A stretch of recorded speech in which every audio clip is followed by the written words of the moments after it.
you have competitive companies in North America. You've got Facebook, you've got Microsoft, you've got all of these companies, and every one of them wants to be the WeChat.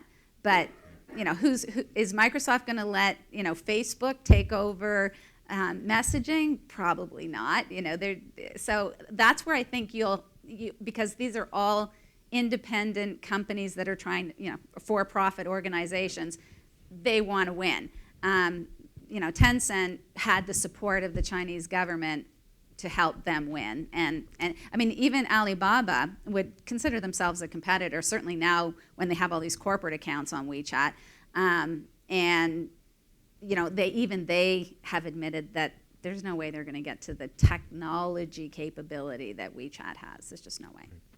Mary, thank you for speaking with me today. You're welcome, Steve. It's good to be here. In your session, you talked about some of the differences between the North American consumer and the Oriental, the Asian consumer. Can you just talk a little bit about some of those things that you enumerated at the session? Sure.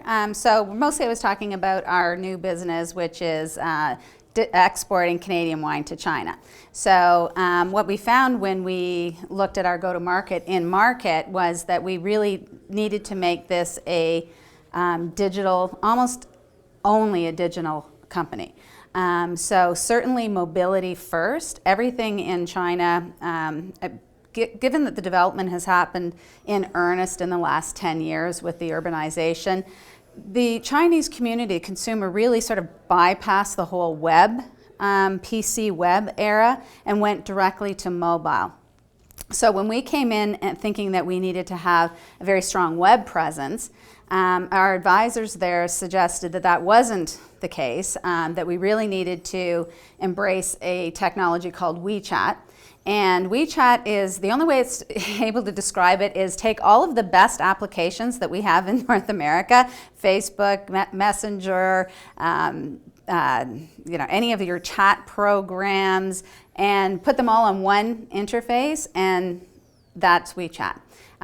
Full e-commerce, full payment capability, full memories sharing, file sharing, messaging, voice calls for free, hold to talk.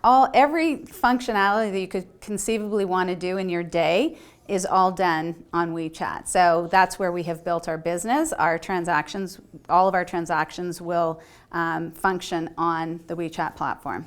And there's almost an addiction to WeChat in Asia. There are 800 million registered users, but they transact constantly. The average is 10 different activities per day. It's just so much a part of their lives that if you don't manage to get yourself incorporated into that whole WeChat world, I'm fear you wouldn't have much of a business there. Right, but it's not something that we can replicate in North America because WeChat is sponsored by the Chinese government. Well, it is an independent company, but it has had the support of the Chinese government for sure, and it's also we've had. It is a for-profit organization. Tencent is the company that started it, and they've just been so strong in their innovation capability. They just keep adding the features that their consumers want. So they've done an exceptional job. And I mean, Silicon Valley just watches what's happening with WeChat all the time. So one of the interesting things I noted, because it's a mobility first, is all your wine that you're exporting to China all has a QR code on it. It does, yeah. And the QR code really hasn't taken off in North America, but in China and in parts of Europe, it's a huge thing. Yeah, it is, and I think that's partly because of the about mobility. It's a small. When you're talking about a small screen, there's only a small real estate that you can supply information on. So the ability to take that little code and have them scan that in the store and come up with a landing page that gives them a lot more information. It's on the fly, on the run. It's fantastic. And then the ability to just say, oh, I really like that, buy now, and it's connected to your bank account. In 50% of the cases of people with subscriptions to WeChat have tied that to their bank account. That's a pretty efficient system, supply chain.